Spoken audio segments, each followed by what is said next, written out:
नमस्कार, स्वागत है आपका संसद टीवी पर। मैं हूं मनोज वर्मा और आप देख रहे हैं हमारा खास कार्यक्रम मुद्दा आपका। आज हम बात करेंगे अंतर्राष्ट्रीय मातृभाषा दिवस की। दुनिया में हर साल 21 फरवरी का दिन अंतर्राष्ट्रीय मातृभाषा दिवस के रूप में मनाया जाता है। इस साल अंतर्राष्ट्रीय मातृभाषा दिवस की 25वीं वर्षगांठ है। ये दिन भाषाओं के प्रति लगाव, संरक्षण और बचाव को बढ़ावा देने के लिए मनाया जाता है। मातृभाषा के लिहाज से भारत का योगदान और भूमिका खासी महत्वपूर्ण है। मातृभाषा का महत्व क्यों है, इसके संरक्षण की जरूरत क्यों है, मुद्दा आपका में इस पर चर्चा करेंगे। दो खास मेहमान मेरे साथ इस समय स्टूडियो में मौजूद हैं। दिल्ली विश्वविद्यालय की भारतीय भाषा समिति के डीन प्लानिंग और चेयरमैन प्रोफेसर निरंजन कुमार जी हमारे साथ हैं। निरंजन जी, आपका स्वागत है। निरंजन जी अमेरिका की कई यूनिवर्सिटियों में पढ़ा चुके हैं, दुनिया के कई विश्वविद्यालयों से जुड़े हुए हैं। साथ ही हम बात करेंगे चंडीगढ़ के सरकारी कॉलेज के सहायक प्रोफेसर पंडित राव धैर्यवर जी से। पंडित राव जी, आपका भी स्वागत है संसद टीवी पर। और शुरुआत निरंजन जी मैं आपसे करूंगा, क्योंकि मुद्दा मातृभाषा का है और अंतर्राष्ट्रीय मातृभाषा दिवस की हम बात कर रहे हैं। तो सबसे पहले तो मैं यही जानना चाहूंगा कि मातृभाषा से तात्पर्य क्या है, मातृभाषा कौन सी कहलाती है? मातृभाषा को लेकर सामान्य समझ है कि जो माँ की भाषा है वह मातृभाषा है, लेकिन भारतीय संदर्भों में पश्चिमी संदर्भ से अलग मातृभाषा के दो अर्थ हैं। एक तो जो झूले पालने की भाषा है, यानी माँ के साथ झूले पालने की भाषा, जिसके द्वारा हमारे जीवन का, हमारे भाषाई बोध का निर्माण होता है, वह भाषा मातृभाषा कहलाती है, जो एक सामान्य समझ है। लेकिन भारतीय संदर्भों में जहाँ बहुभाषा भाषी देश है, वहाँ पर इसके अतिरिक्त एक और भाषा को मातृभाषा के रूप में देखा और समझा जाता है। वह है कि सड़क, गली, मोहल्ले और बाज़ार की भाषा, जिसके द्वारा हमारे विचार, हमारे संस्कार, हमारे इतिहास, हमारी परंपरा का बोध होता है, उसके माध्यम से हम जीवन क्षेत्र में प्रवेश करते हैं, वह भाषा भी मातृभाषा कहलाती है। मैं इसके एक दो उदाहरण दे सकता हूँ आपको। जैसे कि अवधी क्षेत्र की ही बात करें तो अयोध्या, अभी राम जी का समय है, अयोध्या जी हैं, तो अयोध्या जी में रहने वाले लोगों की अवधी एक भाषा है जो मातृभाषा है, जो उनके गांव में, अपने घर में, अपने परिवार में सीखते हैं। लेकिन साथ ही साथ हिंदी भी उनकी मातृभाषा, जिसे खड़ी बोली हिंदी कहते हैं, वह भी उनकी मातृभाषा है। हमारे साथी एक जो जुड़े हैं आज, हमारे को पैनलिस्ट कर्नाटक के रहने वाले हैं। कर्नाटक में एक तुलु भाषा बोली जाती है।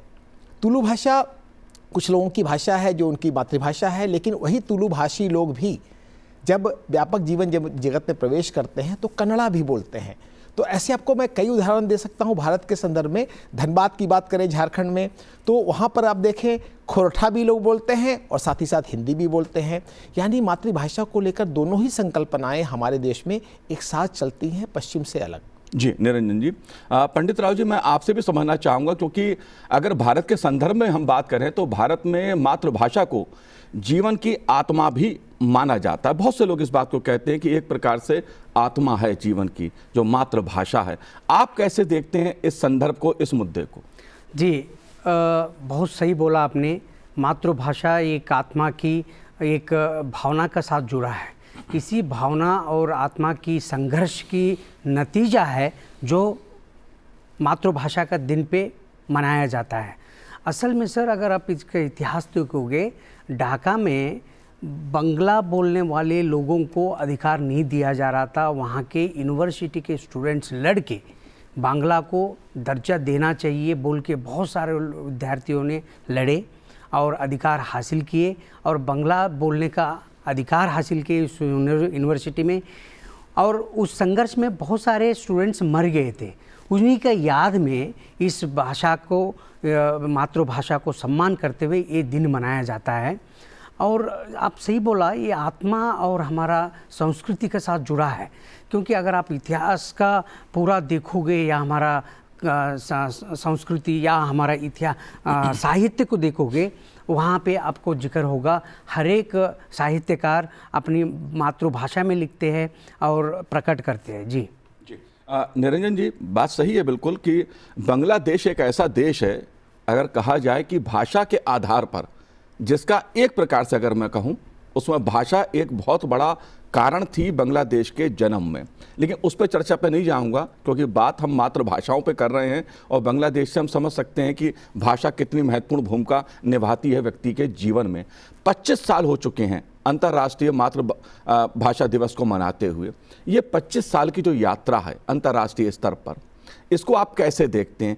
क्यों जरूरत इसकी पड़ी? कितना संरक्षण हुआ भाषाओं का? क्या उपलब्धि रही अंतर्राष्ट्रीय स्तर पर?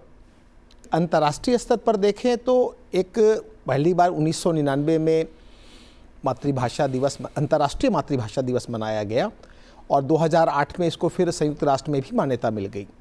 आप देखिए उसके बाद से जो औपनिवेशिक शासन की जो दुनिया रही है, जहाँ पर यूरोप ने दुनिया के संसार के बहुत सारे देशों में अपना राज स्थापित किया और स्वाधीनता के बाद भी बहुत सारे देश कहीं ना कहीं उन यूरोप की भाषाओं में ही अपना काम काज कर रहे थे, शिक्षण, पठन पाठन, शासन, न्याय इत्यादि इत्यादि।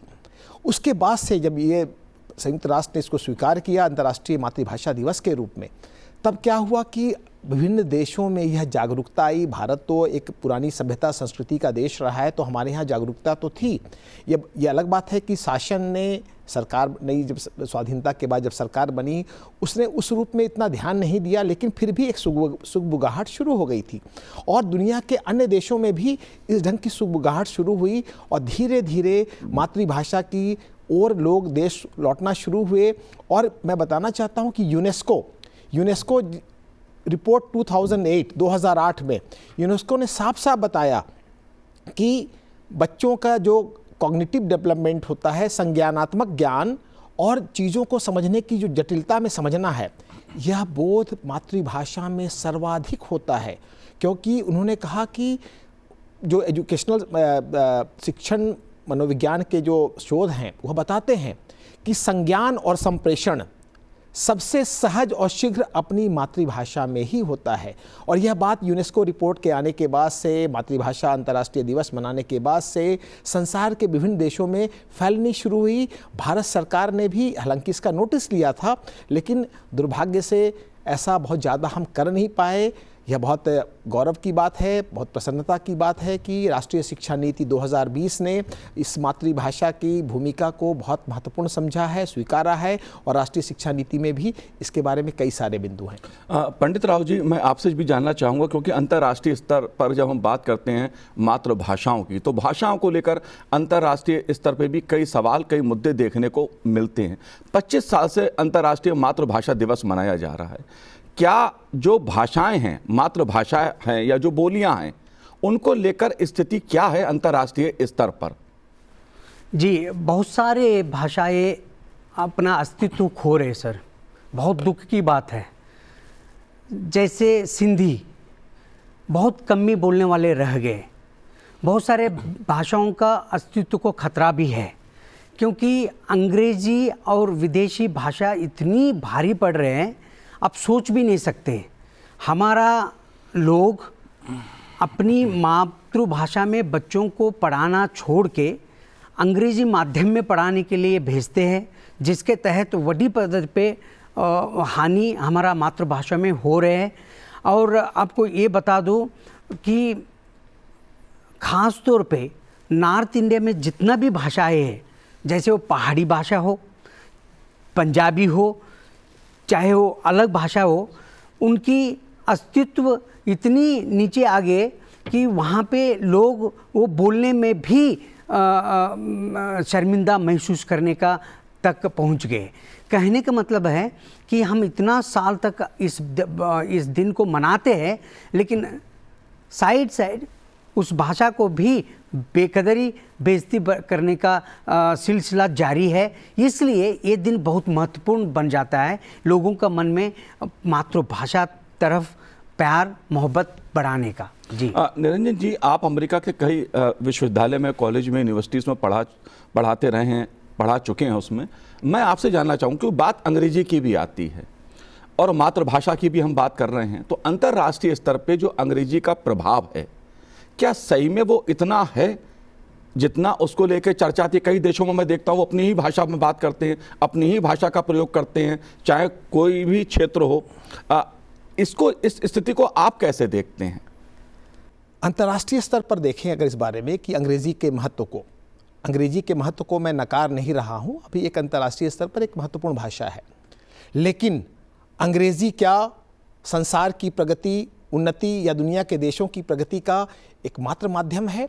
इस बारे में मैं बताना चाहता हूँ कि एक संक्रांत सानू नाम के सज्जन हैं, वो अमेरिका के सिएटल में रहते हैं, भारत के ही मूल रूप से, और वो टेक्नोक्रेट भी हैं, लेखक हैं, विचारक हैं, चिंतक हैं। उन्होंने एक रिसर्च किया और उनकी पुस्तक का नाम है the English medium myth, dismantling barriers to India's growth. इस पुस्तक में उन्होंने अध्ययन किया दुनिया के शीर्ष 20 देश जो जीडीपी में जिनकी सबसे ज़्यादा है, और बॉटम यानी सबसे निम्न स्तर पर 20 देश जो सबसे गरीब हैं, उन दोनों का अध्ययन किया और तुलना किया। उसमें उन्होंने दिखाया कि जो 20 सबसे निम्न देश हैं आर्थिक रूप से, जिनकी जीडीपी सबसे कम है, उनके यहाँ प्रमुख रूप से जिस भाषा में काम काज होता है, शासन का होता है, अध्ययन अध्यापन होता है, वह उनके देश की भाषा नहीं है। दूसरी तरफ यानी विदेशी भाषा में, यानी अंग्रेजी या जो भी भाषाएं। दूसरी तरफ अगर देखें कि जो शीर्ष 20 देश हैं, उन 20 देशों में 4 ही ऐसे देश हैं जो अंग्रेजी में कामकाज करते हैं, पठन पाठन और सरकारी कामकाज। बाकी 16 देश यानी 20 देशों में 19 देश ऐसे हैं जो अपने देश की भाषा में कामकाज करते हैं, इसमें 4 अंग्रेजी के भी हैं। एक ही ऐसा देश है जो अपने देश की भाषा में काम नहीं करता है, टॉप 20 में, 20 शीर्ष 20 में, वह है अपना भारत। और उस अध्ययन में उन्होंने बताया कि भारत ने अगर मातृभाषाओं में काम किया होता, जिस तरह से चीन काम कर रहा है, चीन का उन्होंने उदाहरण नहीं दिया, मैं कभी और बताऊंगा इस बारे में, कि उसमें अगर भारत ने काम किया होता तो आज भारत जिस तरह से, यद्यपि हम तीसरी आर्थिक शक्ति बनने वाले हैं, लेकिन बहुत तरह की अभी भी समस्याएं हैं आर्थिक रूप से हमारे यहाँ। पिछले 75 साल का इतिहास और उसके पहले मैकाले के आने के बाद का इतिहास, तो उसने भारत को आर्थिक रूप से उतना बढ़ने में मदद नहीं पहुंचाई जिसके लिए भारत में पूरी संभावना थी। हमारे विद्यार्थियों में, हमारे युवाओं में, हमारे शिक्षकों में, हमारे रिसर्चर्स में, शोधकर्ताओं में आज हम संसार के शीर्ष देशों में एक होते, जिस तरह से चीन आज अमेरिका को टक्कर दे रहा है। जी जी, अगर मैं कहूं तो प्रधानमंत्री नरेंद्र मोदी ने खासतौर से भारतीय भाषाओं में कामकाज अधिक से अधिक हो, इसके प्रसार प्रचार के लिए काफ़ी कदम उठाए हैं उनकी सरकार ने, कई योजनाएं शुरू करी हैं। मानव संसाधन विकास मंत्रालय, शिक्षा मंत्रालय भी इस दिशा में तमाम योजनाओं पर समय समय पर काम करता रहा है। अगर मैं भारतीय भाषाओं की बात की जाए, मातृभाषाओं की बात की जाए भारत में, तो कोस कोस पर बदले पानी, 4 कोस पर वाणी। सच्चाई ये है भारत की, लेकिन भारत में मातृभाषा की स्थिति क्या है निरंजन जी, अगर मैं ये आपसे समझना चाहूँ, क्योंकि यहाँ तो 4 कोस पे ही बोली बदल जाती है। जो कोस कोस पर पानी बदले 4 कोस पर बानी, ये काफ़ी हद तक ठीक है। उदाहरण मैं देना चाहूँगा, जैसे भोजपुरी की ही बात करें, आप भोजपुरी जो बनारस की है वह भोजपुरी मिर्ज़ापुर में नहीं है, मिर्ज़ापुर की जो भोजपुरी है वो आरा में नहीं है, आरा की जो भोजपुरी है वो सिवान में नहीं है, जबकि भोजपुरी का इतना बड़ा, जौनपुर की भोजपुरी आजमगढ़ से भिन्न है। यानी एक बड़े प्रदेश में भी आप भोजपुरी में जो क्षेत्रीय विविधताएँ हैं या भिन्नताएँ हैं, उसी अर्थ में हमारे यहाँ कहा गया कि कोस कोस पर पानी बदले और 4 कोस पर बानी। लेकिन समग्र रूप से भोजपुरी बोलने वाला किसी भी क्षेत्र का हो, वो भोजपुरी समझ जाता है। केवल भोजपुरी ही क्यों, बात समझने की है कि हिंदी की जितनी सारी जो बोलियां जिन्हें हम कहते हैं, आप किसी क्षेत्र में चले जाइए, लगभग ब्रज क्षेत्र के रहने वाला मिथिला में भी चले जाएगा तो उसको कुछ कुछ बातें समझ में आती हैं, अपना काम चला सकता है। पूरे हिंदी क्षेत्र में भाषा, जो बोलियों में एक बोधगम्यता है। तो यह एक प्रश्न जरूर है कि उनमें विविधताएं हैं, मैं मानता हूँ, स्वीकार करता हूँ, लेकिन इन सबको एक सूत्रता में हिंदी, जो जिसे खड़ी बोली हिंदी भी हम कहते हैं, वो बांधती है। और रही बात सरकार के स्तर पर मातृभाषा को बढ़ावा देने की, तो मैं बताना चाहता हूँ कि राष्ट्रीय शिक्षा नीति 2020, आपने भी उल्लेख किया कि मोदी जी के संरक्षण में बनी इस राष्ट्रीय शिक्षा नीति में मातृभाषाओं के लिए, उनके विकास के लिए, उसमें पठन पाठन के लिए अभूतपूर्व योजना बनी है। और न केवल सैद्धांतिक रूप से, व्यावहारिक रूप से भी इस पर लगातार काम हो रहा है। 1-2 उदाहरण देके मैं बताना चाहूँगा आपको। राष्ट्रीय शिक्षा नीति के जो अध्याय 4 में और अध्याय 22, उसमें मुख्य रूप से भाषाओं की बात की गई है। और अध्याय 4 के में कहा गया है कि जो आरंभिक शिक्षा, कम से कम 5वीं की शिक्षा और 8वीं तक की शिक्षा मातृभाषाओं में ही की जाए। और मैं आपको देखिए, मैं उदाहरण देना चाहता हूँ कि कितना महत्वपूर्ण हो सकता है। एक उदाहरण मैं दूंगा कि दिल्ली का एक सरदार पटेल स्कूल है, सब लोग जानते हैं सरदार वल्लभ भाई पटेल स्कूल, आप भी जानते होंगे। उस स्कूल में 5वीं तक की पढ़ाई हिंदी माध्यम में होती है। और मैं बताना चाहता हूँ कि उस बच्चे जब आगे धीरे धीरे 5वीं से जब 6ठी में आते हैं, फिर अंग्रेजी माध्यम में धीरे धीरे उसका संक्रमण होता है। दिल्ली विश्वविद्यालय के कॉलेजेस में सरदार पटेल के बच्चे जो आते हैं बहुत अच्छे माने जाते हैं, हर दृष्टि से, अपने ज्ञान की दृष्टि से, अपने बोध की दृष्टि से और भाव विचार संस्कार की दृष्टि से भी। यह है मातृभाषा की शक्ति। और दूसरे स्कूलों से वो 20 ही पढ़ते हैं, 19 नहीं पढ़ते हैं। यानी मातृभाषा में अगर पढ़ाया जाए तो राष्ट्रीय शिक्षा नीति की बहुत महत्वपूर्ण ये रिकमेंडेशन है, अनुशंसा है, और जो यूनेस्को रिपोर्ट भी कहती है। बात यहाँ पर क्या है कि मातृभाषा को में आज जो कार्य हो रहा है, स्कूली स्तर पर हो रहा है, आज कॉलेज और विश्वविद्यालय के स्तर पर हो रहा है। मैं APJ अब्दुल कलाम का वो मुझे कथन बार बार याद आता है कि अगर मैंने गणित और विज्ञान अपनी मातृभाषा में नहीं पढ़ा होता, उन्होंने तमिल में पढ़ाई की थी, तो मैं आज इतना बड़ा वैज्ञानिक नहीं हो सकता था।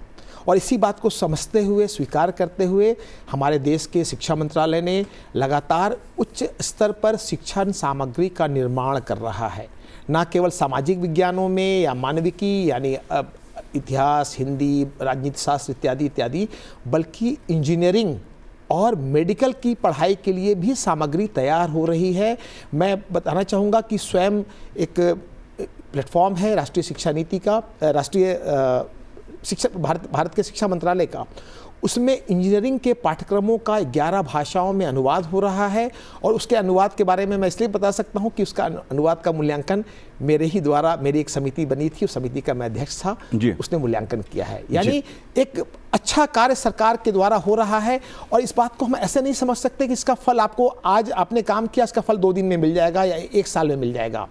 शिक्षा में जो परिवर्तन होते हैं, विचार के जो परिवर्तन होते हैं, उसमें लंबा समय लगता है। अंग्रेजी रातों रात आपके देश की या हमारे देश की उच्च शिक्षा की भाषा नहीं बन गई जी। अंग्रेजी 1835 में आई थी और उसको यहाँ पहुँचने में 150 से 200 साल लगे थे। हमारी मातृभाषाओं को भी आप 10 वर्ष का समय दीजिए, 15 वर्ष का दीजिए, देखिए कैसा काम करती हैं और हमारे बच्चों को कहाँ ले जाती हैं। जी, जाहिर सी बात है, जिस तरह की टेक्नोलॉजी का युग है, इसके चलते भी कई चुनौतियां हैं। भारतीय संविधान की 8वीं अनुसूची में 22 भाषाओं को सूचीबद्ध किया गया है। इसके अलावा भी कई भाषाओं को राज्य स्तर पर मान्यता राज्य सरकारों द्वारा दी जाती है, सूचीबद्ध उनको भी किया गया है। लेकिन सवाल ये उठता है कि कई भाषाओं व बोलियों का अस्तित्व खत्म हो रहा है।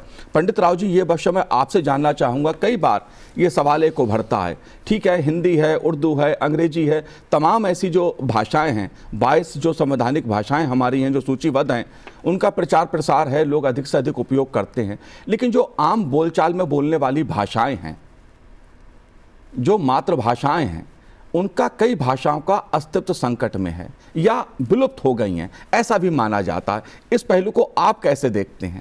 जी, मैं इस बात पे सहमत हूँ कि बहुत सारे भाषाएं अपने अस्तित्व इसलिए है क्योंकि जो जनता से जिस तरह से उसका साथ व्यवहार करना चाहिए वो नहीं हो रहे। आपको एक उदाहरण देते हैं कि साहित्य रचना जिस ढंग से होना चाहिए और जिस ढंग से लोगों तक पहुंचना चाहिए वो नहीं हो रहा है, क्योंकि कहीं ना कहीं भाषा का जितना सम्मान, जितना उपयोग लोगों से होना चाहिए वो नहीं हो रहा, उसका दुरुपयोग हो रहा है। कैसे आपको बता रहे हैं, उस गाने में जैसे गाने गाते हैं या उसका गाने को प्रस्तुत करते हैं, उसका गलत शब्दावली का प्रयोग हो रहे, वल्गैरिटी होवे, शराब का प्रयोग होवे या गन कल्चर को गाने वाले प्रस्तुत करके उस भाषा को कलंकित करने का जो प्रयास है वो कहीं ना कहीं भाषा का महत्व को नीचे स्तर पर लाने का कोशिश हो रहा है। उसको हमको रोकने की ज़रूरत है। रिसेंटली बहुत सारे घटना हुआ, आपको पता है कैसे लोग जोक का नाम पे, जोकिंग का नाम पे भाषा का इस्तेमाल करते हैं। वो ये ये आम सुनने में आपको लगता है ये जोक है, लेकिन हमारा भाषा, हमारा सभ्याचार, हमारा अस्तित्व को बहुत खतरा है। इसलिए कहीं ना कहीं भाषा का, हमारा मातृभाषा, जब हम लिखते हैं, गाना लिखते हैं, जोक लिखते हैं, हमको बहुत होशियार रहना चाहिए, वरना भाषा कलंकित और दोषित होने में समय नहीं लगता है। बहुत सारे, जैसे पंजाबी भाषा है, आपको बताऊं इसकी दर्जा बहुत ऊंचा है। और जैसे गुरु ग्रंथ साहिब का जुबान है, वहाँ पे बाबा फरीद से लेके गुरु नानक देव से लेके बहुत सारे रचनाएं आपको मिल सकते हैं।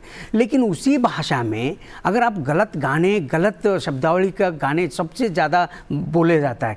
तो मेरा कहने का मतलब है कि भाषा का पवित्रता को बरकरार रखने का जरूरत बहुत ज़रूरी है, वरना अस्तित्व बहुत नीचे आएगा। क्या मातृभाषा की जो स्थिति है उसको अनुवाद जो है, मातृभाषाओं का अनुवाद अच्छे साहित्य में, अच्छे लेखन में वो बढ़ावा दे सकता है? जी बिल्कुल, हाँ, 100%। क्योंकि मैं खुद कर्नाटक से आके पंजाबी भाषा सीख के, पंजाबी में हमारा वचन साहित्य जो 12वीं सदी में है, बसवण्णा, अल्लम प्रभु, वाका महादेवी, उनको वचन को हम कन्नड़ से पंजाबी में अनुवाद किए। पंजाबी में जो श्री गुरु ग्रंथ साहिब का पहला अध्याय है, श्री जपजी साहिब, पंजाबी से कन्नड़ में अनुवाद किए। कहने का मतलब भाषा अगर कोई सीखते हैं, उसकी अनुवाद एक दूसरे के साथ अनुवाद करके हम देश की एकता और अखंडता को मजबूत कर सकते हैं, और भाषा के द्वारा लोगों को नेड़ता या समीप, नज़दीक ला सकते हैं। सही कह रहे हैं आप। मातृभाषा जो है कि वो देश की एकता, अखंडता को, आम आदमी को जोड़ने का काम करती है। निरंजन जी, अगर टेक्नोलॉजी की जाए, डिजिटल दौर की जाए, तो आप मातृभाषा के सामने जो चुनौतियां हैं, जिस तरह से डिजिटलीकरण हुआ है, भाषाओं का हो रहा है, इसको आप कैसे देखते हैं? कितनी बड़ी चुनौती है? और जो स्थानीय स्तर पे भाषाओं का अस्तित्व खतरे में पड़ रहा है, उस पहलू को आप कैसे देखते हैं? मातृभाषाएं जो बहुत छोटी छोटी मातृभाषाएं हैं, जैसे कि अंडमान निकोबार की बात करें या और भी नॉर्थ ईस्ट की कुछ भाषाओं की बात करें, उत्तर भारत में भी कुछ ऐसी भाषाएं हैं जिनके लिए चुनौती है, क्योंकि उनकी जनसंख्या कम है और साथ ही आर्थिक स्थिति उनकी चूँकि वैसी नहीं है, तो इसलिए ज़्यादा वह धीरे धीरे कहीं ना कहीं अपने दूसरी भाषा सीखने में उस भाषा को लोग बोलना, व्यवहार करना, उस पर पढ़ना लिखना छोड़ रहे हैं। लेकिन टेक्नोलॉजी ने यह बहुत अच्छा अवसर दिया हमें। आज डिजिटाइजेशन के माध्यम से अपनी मातृभाषाओं में हम कुछ संवाद कर सकते हैं, उसको हम रिकॉर्ड के रूप में डॉक्यूमेंटेशन कर सकते हैं, उसमें गीत गा सकते हैं, उसमें कुछ लिख सकते हैं, कविताएं लिख सकते हैं, कहानियां लिख सकते हैं, जहां पहले कोई प्रकाशित करने वाला नहीं था। आज उसको संरक्षित करना भी संभव हो चुका है। और राष्ट्रीय शिक्षा नीति इस बात को कहती है कि टेक्नोलॉजी के माध्यम से मातृभाषाओं को, विशेष तौर से वे मातृभाषाएं जो आमतौर पर लुप्त प्राय हैं या बहुत कम संख्या में बोली जा रही हैं, उनका डॉक्यूमेंटेशन करना, इसके लिए भारत सरकार, शिक्षा मंत्रालय और मैं नाम लेना चाहूँगा कि IGNCA जो इंदिरा गांधी राष्ट्रीय कला केंद्र है, वहाँ पर भी इस ढंग के कई सारे प्रोजेक्ट चल रहे हैं, जहाँ पर लुप्त प्राय भाषाओं को, जो मातृभाषाएं हैं न किसी की, उसको संरक्षित करने के विभिन्न तरीक़ों से प्रयास किए जा रहे हैं, डॉक्यूमेंट्री के माध्यम से, रिकॉर्डिंग के माध्यम से और अपने द्वारा भी, लोगों के द्वारा भी। तो टेक्नोलॉजी ने एक अवसर दिया है कि जो खतरे थे जी। और आज सबसे बड़ी बात है कि आज चाहे वो व्यक्ति अपने क्षेत्र में रहता हो, दूसरा कोई मुंबई या दिल्ली में रहता हो, एक टेक्नोलॉजी के माध्यम से आपस में संवाद करके, आपस में विचार विमर्श करके उन चीज़ों को संरक्षित रख। पंडित राव जी, बहुत संक्षेप में जो नई राष्ट्रीय शिक्षा नीति है, उसको देखते हुए आप मातृभाषाओं के विकास की स्थिति को कैसे देखते हैं? क्या बदलाव आएगा, क्या बदलाव आ रहा है? हाँ, ये मैं एक शिक्षक कॉलेज में पढ़ाता हूँ, उसका असर हमारे ऊपर हो रहा है, खुद मैं महसूस करता हूँ जी।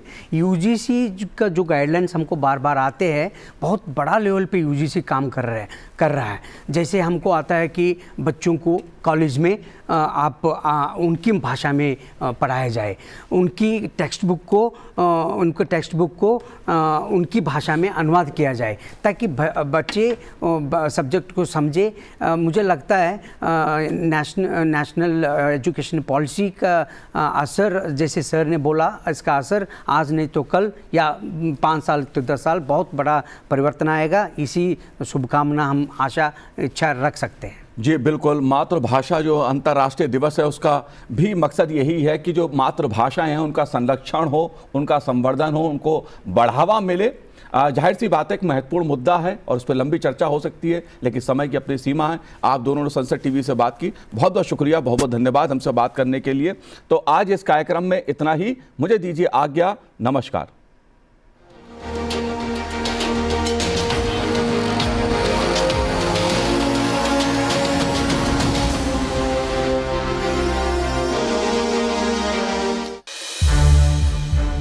संसद टीवी के और भी प्रोग्राम्स देखने के लिए सब्सक्राइब करें हमारा YouTube चैनल और हाँ, इन्हें लाइक और शेयर करना ना भूलें।